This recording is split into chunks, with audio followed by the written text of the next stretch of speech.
The mission of this journey is to help people that are considering a move to the real estate industry, have been doing this for a short period of time, or who simply want to know more about real estate and the behind the scenes ins and outs of the highs and sometimes lows of this industry. Welcome to Real Estate Simplified. Yeah.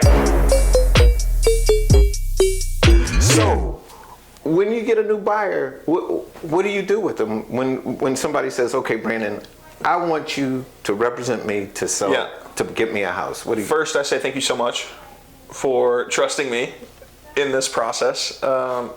Even though interest rates are going up, and a lot of people in your circle are probably saying, "You want to buy a house right now? Rates are at 5.5%."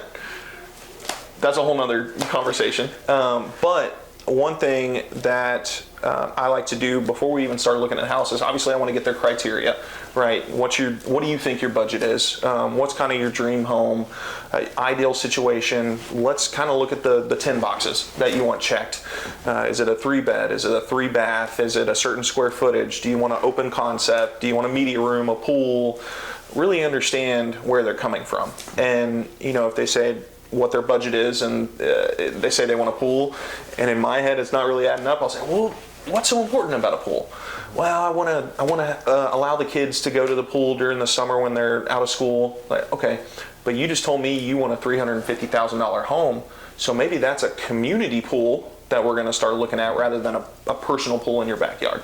But anyways, so kind of get the criteria. Then you say, well, in order to meet those needs the best that I can and make sure you're set up for success, we need to get you with a lender. So a lot of times people might know who they want to go with. It might be their personal bank.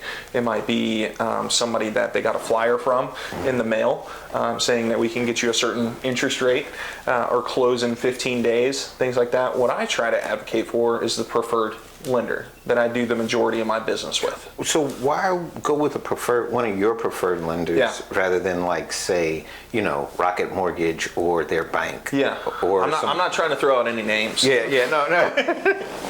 I know that. Those guys.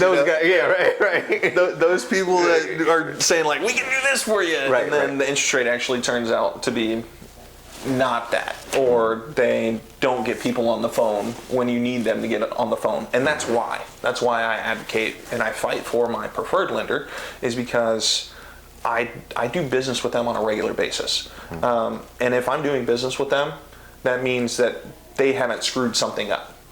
And what I mean by that is they close on time. Right? They're going to check the right boxes. They're going to make sure the debt to income ratio makes sense. They're going to be open and honest about, hey, this is what you can't afford.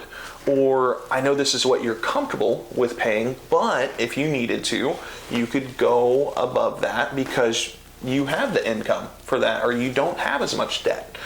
So you could, say if I'm comfortable paying $400, but I find a house that's $425. I could go back to your lender and say, hey, I remember you mentioning to them that, hey, you're pre-qualified for $400,000. That's what you said you wanted to pay for a home. But Brandon just let me know that you're interested in a home for $425. Based on the information that you provided, you could afford a home up to $450.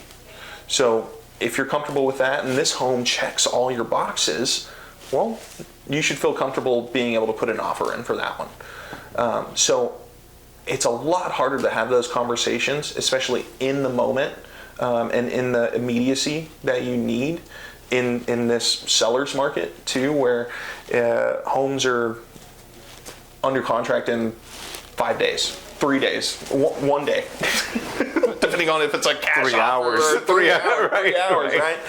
It's a rental property that somebody just wants to offload, and it's gone. So I can call my preferred lender. And I have not only their office phone, but I have their personal cell phone. And I can give them a call. Hey, Brandon, what's up? Just wanted to run something by you. Could we put in an offer for $425 with Bob Jones? Yeah, numbers check out. You're good to go. I'll send you an updated letter when I get back to the office. Great. So having that within that process is key, because if all I know about Mr. Mr. Bob Jones, the lender at Rocket Mortgage, is their email address. I'm going to send the email and say, it's urgent, but it might not be urgent for them, right? They might get back to me tomorrow and the home's already gone.